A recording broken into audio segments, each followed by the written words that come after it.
Hi guys, আজি আমাৰ first seminar so আমি দিবলৈ হেৰিছো আমি 5 নম্বৰত কৰিছো কিন্তু আমাৰ আহতে দেৰি হৈছে অলপ এফালে অংকিতা আছে তাই সোনকালে আহিছে সো গাইজ আপোনালোকে চাব আৰু আমি কেনেকৈ সেমিনাৰ দিম ভয় লাগছে না নাই ভয় লাগছে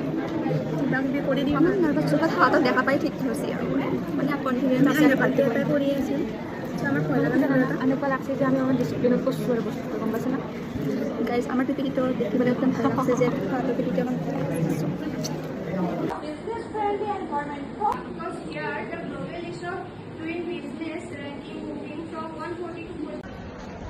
গাইজ আমার হোল সেমিনার বাহিৰত লৈছে এতিয়া ভাল হোৱা বুলি কৈছে চবেই কেনেকুৱা হৈছে এতিয়া গম নাপাম মাৰ্কছ বা কিমান পাম আমি যদি ভাল হয় আপোনালোকক কৈ থাকিম আৰু কি হয় কিমান ভাল এনেদৰে এটা এটাকৈ সকলোৱে নিজৰ নিজৰ পিপিটি প্ৰেজেণ্ট কৰিলে তাৰপিছতে আহি আমি আলোচনাও কৰিলোঁ কাৰ কেনেকুৱা হ'ল সম্পূৰ্ণ ব্ল্যাঙ্ক হৈ গৈছে মানে ঠিকে আছে বহুত আমি আগতে নিশ্চয় ভাল হ'ব প্ৰথম যে মানে তাতে গ'লো কৈ আছিলোঁ বাট কমপ্লিটলি ব্ল্যাঙ্ক মই কি কমি যায় মই আকৌ মাৰত খেলা নাই মানে কি চব যি চাইছোঁ চব নহয় গৈছে ভাগ্য ভাল জগত খেলাঞ্চোৱে শান্ত কৰি দিছোঁ নহ'লে মোৰ এক্সপিৰিয়েঞ্চ বহুত ভাল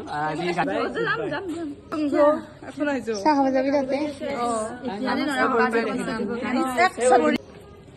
এতিয়া আমি চাহ খাবলৈ যাম গাইজ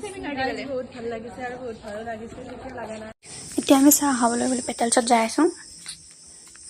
ইয়াতে মেইন আমি কচুৰিটোৰ বাবে ইয়াতে চাহ খাবলৈ আহোঁ তাৰপিছত এয়া মিৰ্জাতে ৰাস হৈ আছিল আৰু ইয়ালৈও আহিলোঁ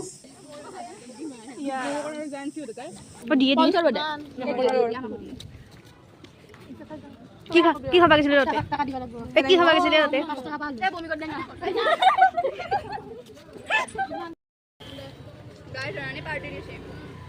আজিৰ আমাৰ ব্লগটো এইখিনি আছিল ভাল লাগিলে লাইক কৰিব আৰু ফ'ল' কৰি দিব